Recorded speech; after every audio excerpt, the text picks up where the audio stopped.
पहाड़ी के नीचे रामगढ़ नाम का एक गांव था। गांव के सारे जानवर हरी घास खाने के लिए सुबह उसी पहाड़ी के ऊपर बसे जंगल में जाते और शाम होते होते घर वापस आ जाते थे। हर दिन की तरह लक्ष्मी नाम की एक गाय अन्य गायों के साथ उसी पहाड़ी के जंगल में घास खाने के लिए गई थी। वह हरी घास खाने में इतनी ज्यादा प्रसन्न थी कि वह कब एक शेर की गुफा के पास पहुंच गई, उसे पता भी नहीं चला। शेर अपनी गुफा में सो रहा था और वह पिछले 2 दिनों से भूखा भी था।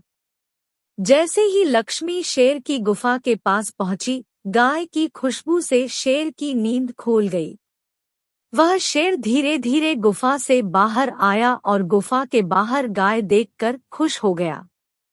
शेर ने मन ही मन सोचा कि आज उसकी 2 दिनों की भूख मिट जाएगी। वह इस तंदुरुस्त गाय का ताज़ा मांस खाएगा और यह सोचकर उसने एक तेज दहाड़ लगाई। लक्ष्मी शेर की दहाड़ सुनकर डर जाती है।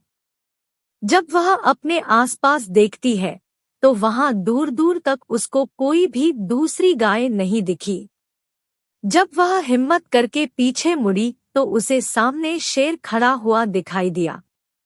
उस शेर ने लक्ष्मी को देखकर फिर से दहाड़ लगाई है और लक्ष्मी से कहा, मुझे 2 दिनों से कोई शिकार नहीं मिल रहा था, मैं भूखा था।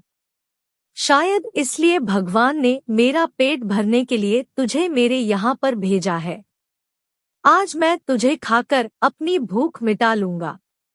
शेर की बात सुनकर लक्ष्मी डर जाती है। वह रोते हुए शेर से कहती है, मुझे जाने दो, मुझे मत खाओ। मेरा एक छोटा बच्चा है जो अभी सिर्फ मेरा ही दूध पीता है और उसे घास खाना अभी तक नहीं आया है।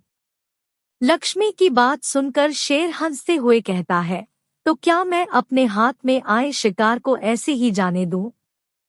मैं तो आज तुझे खाकर अपनी 2 दिनों की भूख मिटाऊंगा। शेर के ऐसा कहने पर लक्ष्मी उसके सामने रोने लगी और विनती करते हुए कहती है कि आज मुझे जाने दो।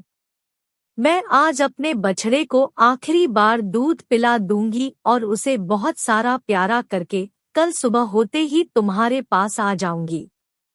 फिर तुम मुझे खा लेना और अपना भूखा पेट भर लेना।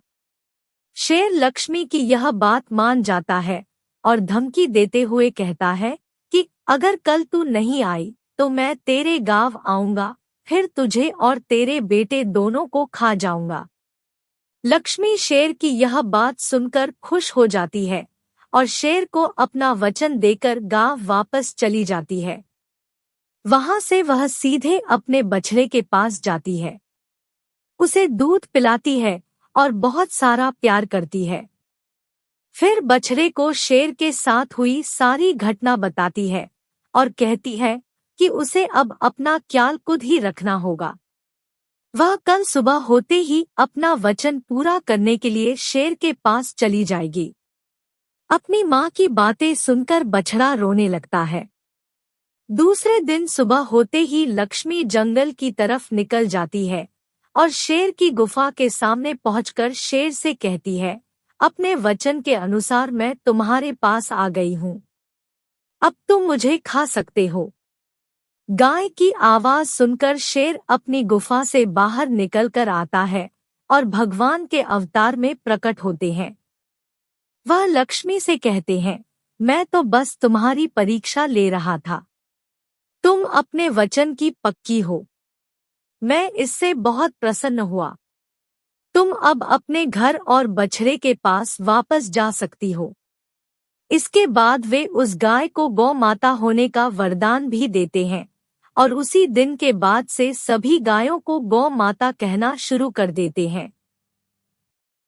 इस कहानी से हमें यह सीख मिलती है कि हमें जान की बाजी लगाते हुए भी अपने दिए हुए वचन को पूरा करना चाहिए।